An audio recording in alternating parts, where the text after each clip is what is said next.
Dini fədakarlıq kimi yox, mənfəətdən keçmə kimi yox, dini ehtiyac kimi tanıtdırmaq lazımdır ki, həqiqətdə də belədir.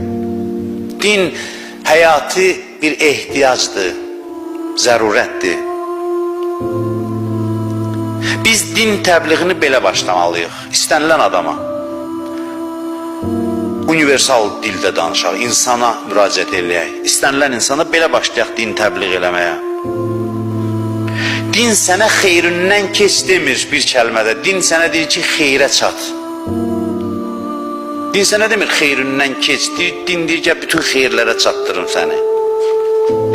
Niyə növbə dinə çatanda deyir, mənfəətlərimi qoy qırağa, insanı qorxuduruq. Baxaq, Qurana, hədislərə yoxdur belə bir şey. Düzgün yozmaq, təfsir eləmək, şərh eləmək lazımdır. Dava mənfəət davasıdır. İnsanlar mənfəət üçün yaşayır. Bir dənə problem nədədir? Şeytan bu mənfəətə səhv ünvan göstərir.